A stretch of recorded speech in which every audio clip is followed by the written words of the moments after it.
The murder of Charlie Kirk is an American tragedy. Charlie Kirk was murdered while engaging in one of our most sacred and cherished American rights, the bedrock of our democratic republic, the free exchange of ideas in a search for truth, understanding, and a more perfect union. It is also an offense against the state and to the peace and enjoyment of the people of Utah and of all those who visit here. But Charlie Kirk's murder also strikes a more personal and intimate chord. Charlie Kirk was first and foremost a husband and a father to two beautiful young children. He was a son, he was a brother, and a friend. Like all murders, the senseless and needless taking of Charlie Kirk's life has shattered the lives of those he loved and those who loved him. To Charlie's wife, Erica, his two young children, his parents, his family, and his friends, I express my sincere condolences and offer my heartfelt prayers on your behalf. I also want to express my concern for everyone who was at Charlie's Turning Point USA event at the Utah Valley University, and all who have been impacted by this tragedy. As county attorney, I am charged with bringing justice to those who offend our laws. I am charged with bringing justice for those who are harmed. I am charged with bringing justice for Charlie Kirk. I am committed to these aims. I take this responsibility seriously. Today, after reviewing the evidence that law enforcement has collected thus far, I am filing a criminal information charging Tyler James Robinson, age 22, with the following crimes. Count 1, aggravated murder, a capital offense, for intentionally or knowingly causing the death of Charlie Kirk under circumstances that created a great risk of death to others. Count 2, felony discharge of a firearm causing serious bodily injury, a first-degree felony. The state is further alleging aggravating factors on counts 1 and 2 because the defendant is believed to have targeted Charlie Kirk based on Charlie Kirk's political expression and did so knowing that children were present and would witness the homicide. The state is also charging defendant with count 3, obstruction of justice, a second-degree felony for moving and concealing the rifle used in the shooting. Count 4, obstruction of justice, a second-degree felony for disposing the clothing he wore during the shooting. Count 5, witness tampering, a third-degree felony for directing his roommate to delete his incriminating texts. Count 6, witness tampering, a third-degree felony for directing his roommate to stay silent if police questioned him. And count 7, commission of a violent offense in the presence of a child, a Class A misdemeanor, for committing homicide knowing that children were present and may have seen or heard the murder and did so based on Charlie Kirk's political expression. Also, following the press conference, I am filing a notice of intent to seek the death penalty. I do not take this decision lightly, and it is a decision I have made independently as county attorney, based solely on the available evidence and circumstances and nature of the crime. Because we are seeking the death penalty, the defendant will continue to be held without bail in the Utah County Jail. Turning to the 10-page information, these are the allegations. On September 10th, 2025, at approximately 12:23 p.m., Charlie Kirk was shot and killed while speaking to a large crowd on the campus of Utah Valley University in Orem, Utah. Police found the suspected murder weapon, a bolt-action .30-06 rifle, nearby. Over the next approximately 33 hours, police conducted a manhunt for the shooter until the evening of September 11th, 2025, when Tyler James Robinson surrendered to police at the Washington County Sheriff's Office. DNA consistent with Robinson was found on the rifle's trigger. After shooting Mr. Kirk, Robinson hid the gun, discarded the clothing he wore when he fired the rifle, and told his roommate to delete incriminating text messages and not talk to police. Children were present at the time of the shooting. The shooting.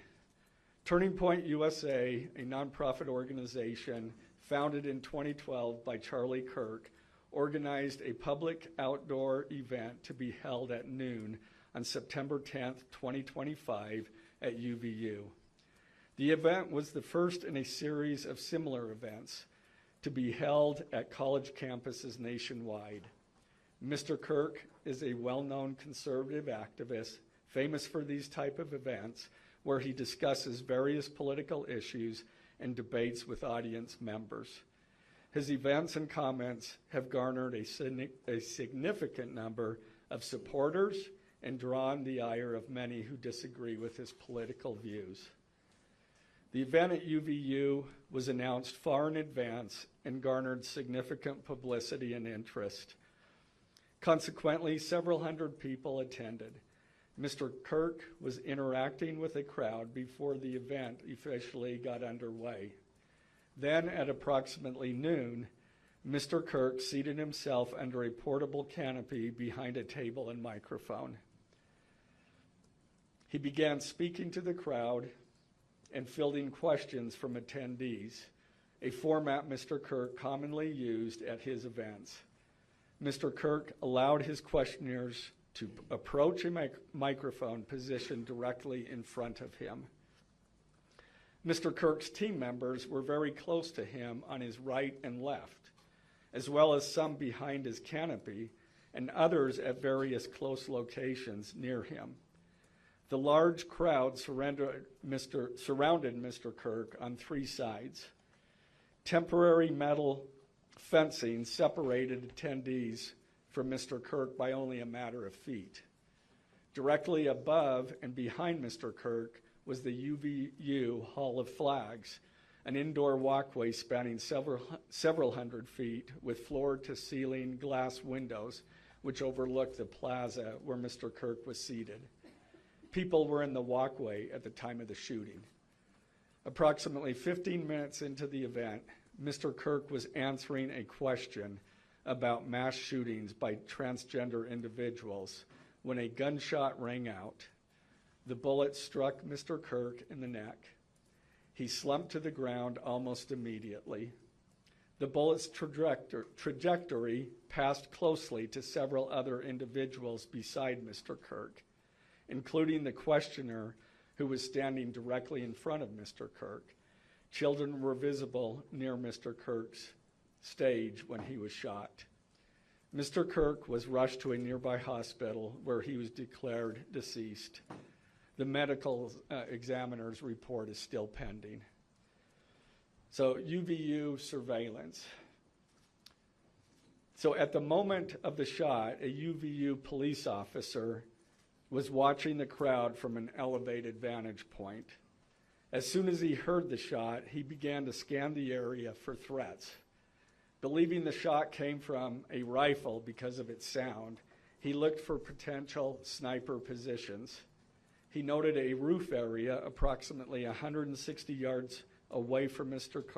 Kirk as a potential shooting position and rushed there to look for evidence. The suspected shooting position is adjacent to an open, publicly accessible walkway. To access the suspected location, A person must climb over a railing and then drop to the roof only slightly below. The user having lain on the roof, impressions in the gravel potentially left by the elbows, knees, and feet of a person in a prone shooting position. Police reviewed surveillance from the camera covering the roof and discovered that it recorded an individual dressed in dark clothing cross the railing from the public walkway and drop onto the roof at approximately 12:15 p.m. Although the individual moved out of the camera's view for a short time, the camera again captured the individual running across the roof and then low crawling to the area the UBU officer recognized as where the suspected sniper had dropped into a prone shooting position. After a short time, which matches the known time of the shot, the individual arose and ran across the roof to the northeast. This discovery led to an intensive review of UBU surveillance recordings to attempt to track and identify the suspect. Surveillance revealed the following. At approximately 11:51 a.m., the suspect entered campus from the north. He is seen wearing a black shirt with an American flag in the center, a dark baseball cap, and large sunglasses. Throughout the surveillance, the suspect keeps his head down and rarely raises his head enough to get a clear image of his face. As he proceeds across the campus, he is seen walking with an unusual gait. The suspect walks with very little bending in his right leg, consistent with a rifle being hidden in his pants.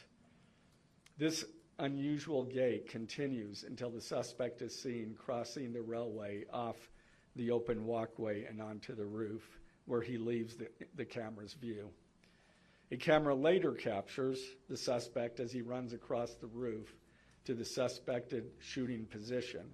Immediately after the shot was fired, a camera captures the suspect running across the roof carrying an item whose shape is consistent with a rifle. The suspect is then seen climbing down from the roof. He appears to drop the item he was carrying as he hits the ground in a controlled fall. He then picks up the item and runs toward the northeast end of campus. Expanded crime scene investigation. Law enforcement officers followed the suspect's escape path to the northeast end of campus, where they believe the suspect left campus and entered a wooded area. In that wooded area, investigators found a bolt-action rifle wrapped in a towel. The rifle contained 1 spent round and 3 unspent rounds. This is consistent with the facts officers observed at the time of and immediately after the shootings. No shell casings were found on the roof, suggesting a bolt action rather than an auto-loading weapon, and only a single round was fired. Each round in the rifle contained an etched inscription as follows. The fired cartridge was etched, "No Tice's bulge, OWO, what's this?" The second cartridge that was again not spent, the last 3 were not spent, were not fired. The second, "Hey fascist, catch," with arrow symbols. The third cartridge, "Oh Bella Chow, Bella Chow, Bella Chow, Chow Chow." The fourth cartridge, "If you read this, you are gay, LMAO." The rifle, ammunition rounds, and towel were sent for forensic processing. DNA consistent with defendant was found on the trigger, other parts of the rifle, the fired cartridge casing, 2 of the 3 unfired cartridges, and the towel. Law enforcement was unable to immediately locate the shooter, so they published photos of the shooter from the UVU surveillance cameras and asked for the public's help to identify him. Meanwhile, law enforcement continued to try to identify the shooter through other means. the Washington County investigation. On the evening of September 11th, 2025, as law enforcement continued their investigation, Tyler James Robinson went to the Washington County Sheriff's Office with his parents and a family friend to turn himself in. Robinson's mother stated that the following to police.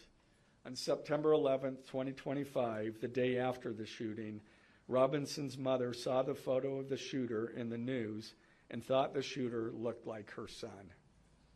Robinson's mother called her son and asked him where he was. He said he was at home sick and that he had also been at home homesick on September 10th. Robinson's mother expressed concern to her husband that the suspect shooter looked like Robinson. Robinson's father agreed. Robinson's mother explained that over the last year or so, Robinson had become more political and had started to lean more to the left, becoming more pro-gay and trans rights oriented. She stated that Robinson began to date his roommate, a biological male who was transitioning genders. This resulted in holding an event at UVU, which Robinson said was a stupid venue for the event. Robinson accused Kirk of spreading hate. Robinson's father reported that when his wife showed him the surveillance image of the suspected shooter in the news, he agreed that it looked like their son. He also believed that the rifle that police suspected the shooter used matched a rifle that was given to his son as a gift. As a result, Robinson's father contacted his son and asked him to send a photo of the rifle. Robinson did not respond. However, Robinson's father spoke on the phone with Robinson. Robinson implied that he planned to take his own life. Robinson's parents were able to convince him to meet at their home. As they discussed the situation, Robinson implied that he was the shooter and stated that he couldn't go to jail and just wanted to end it. When asked why he did it, Robinson explained there is too much evil and the guy, referring to Charlie Kirk, spreads too much hate. They talked about Robinson turning himself in and convinced Robinson to speak with a family friend who is a retired deputy sheriff. At Robinson's father's request, the family friend met with Robinson and his parents and convinced Robinson to turn himself in. The family friend spoke to police and reported telling Robinson that it would be best if he brought all evidence with him to the sheriff's office to avoid police having to search his parents' home. The friend also asked Robinson if he had any clothes that were related to what he did. Robinson replied that he had disposed of the clothes in different areas. The roommate. Police interviewed Robinson's roommate, a biological male who was involved in a romantic relationship with Robinson. The roommate told police that the roommate received messages from Robinson about the shooting, and he did provide those messages to police. On September 10th, 2025, the roommate received a text message from Robinson which said, "Drop what you're doing. Look under my keyboard." The roommate looked under the keyboard and found a note that stated, quote, "I had the opportunity to take out Charlie Kirk, and I'm going to take it." Police found a photograph of this note. The following text exchange, then took place. After reading the note, the roommate responded, "What? You're joking, right?" Robinson, "I am still okay, my love, but am stuck in Orem for a little while longer yet. Shouldn't be long until I can come home, but I gotta grab my rifle still. To be honest, I had hoped to keep this secret till I died of old age. I am sorry to involve you." Roommate, "You weren't the one who did it, right?" Robinson, I am. I'm sorry. Roommate, "I thought they caught the person." Robinson, No, they grabbed some crazy old dude, then interrogated someone in similar clothing. I had planned to grab my rifle from my drop point shortly after, but most of that side of town got locked down.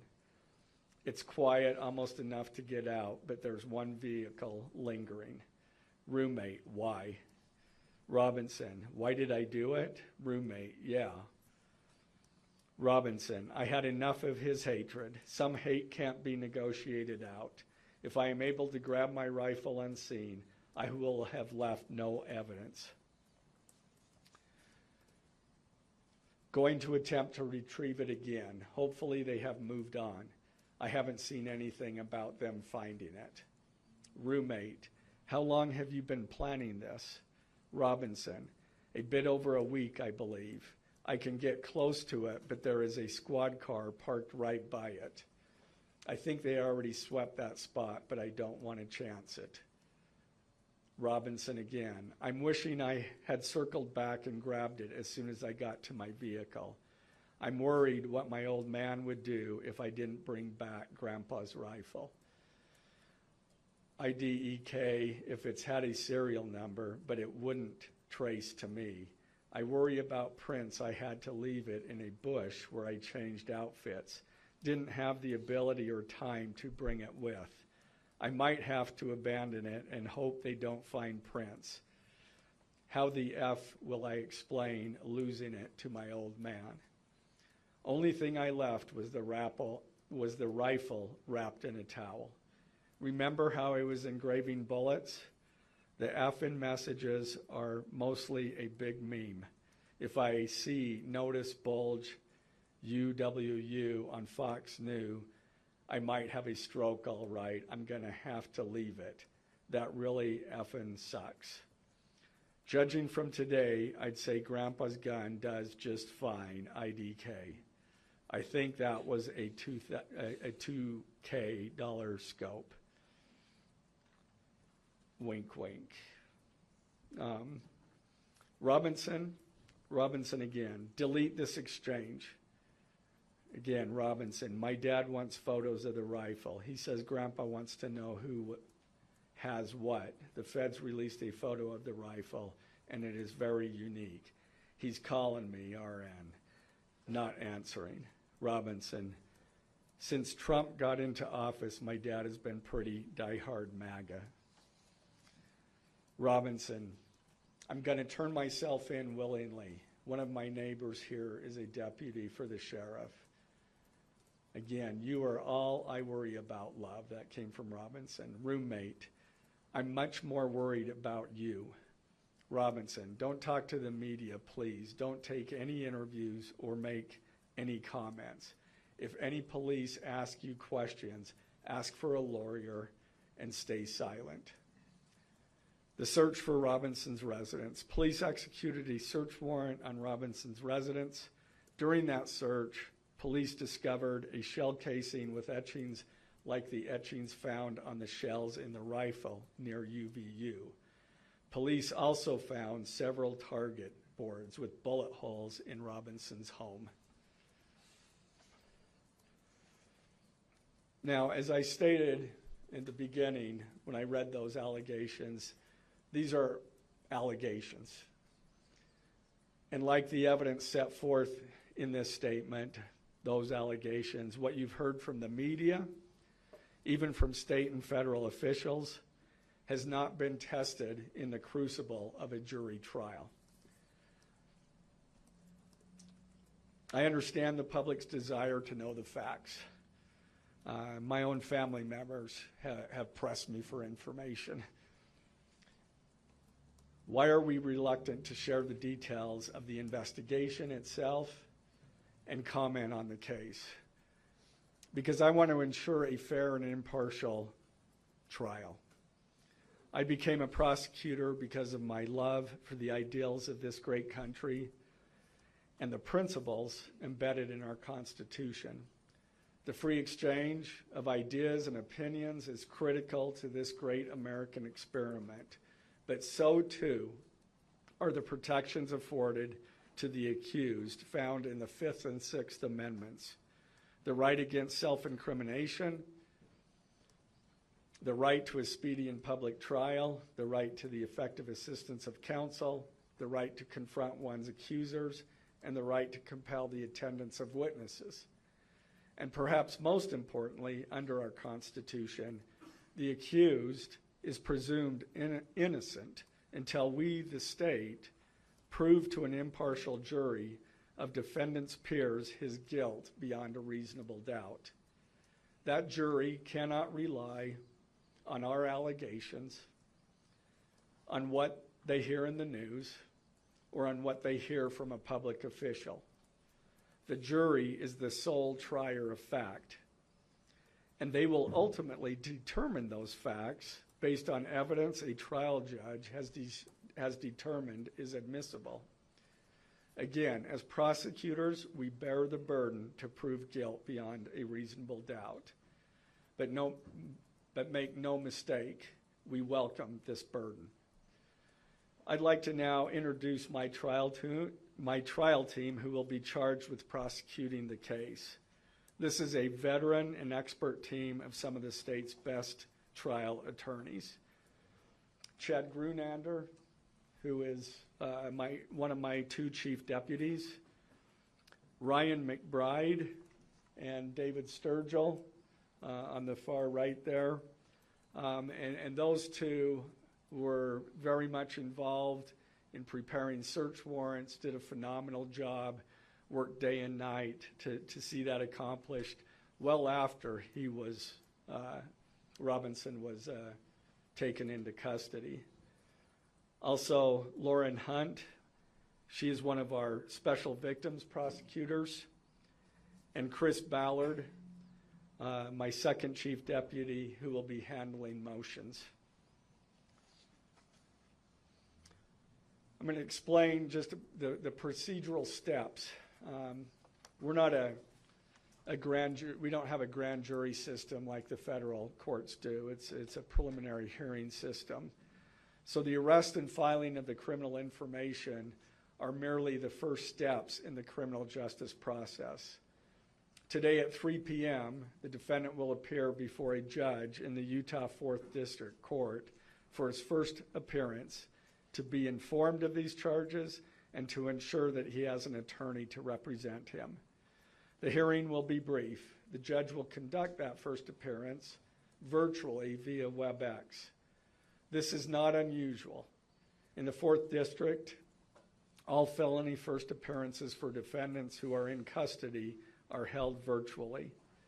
A link to that hearing is available for media on the Utah State Court's X account at Utah State Courts.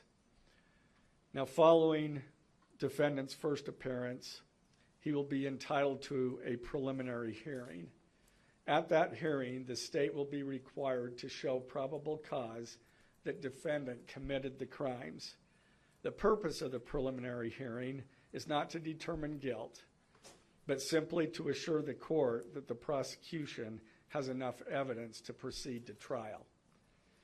If a judge finds probable cause and binds the case over for trial, an arraignment hearing will be held. At that hearing, a judge will again inform defendant of the charges against him and require him to enter a plea to each charge.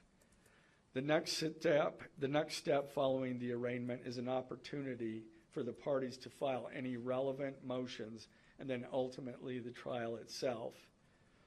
This case has generated a tremendous amount of interest across our nation and even the world. The public's desire for information is understandable, but it bears reiterating that this case will be tried in a court of law consistent with our Constitution, not the court of public opinion. Thus, we will only discuss the case with the press occasionally. It will not be a day-to-day or even week-to-week occurrence, but we will only do so in a manner as not to jeopardize the fair trial process.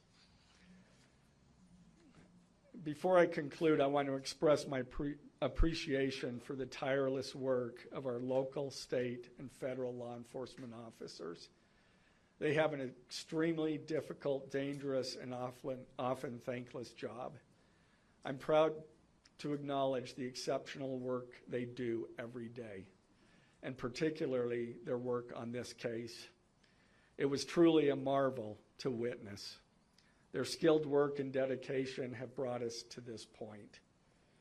I'm also grateful for the leadership demonstrated by Bo Mason, the Commissioner of the Utah Department of Public Safety, FBI Special Agent in Charge Rob Bowles, Utah County Sheriff Mike Smith, our local police chiefs, and Felice John Vitti, the acting U.S. Attorney for the District of Utah. I'm also grateful for the support of our Governor, Spencer Cox, and our Attorney General, Derek Brown, who is standing behind me today and has offered his support and resources as we proceed to trial. Finally, I want to thank our Utah County Commissioners, Amelia Powers Gardner, Brandon Gordon, and Skylar Beltran. They too have pledged to assist with the resources needed to successfully prosecute this case.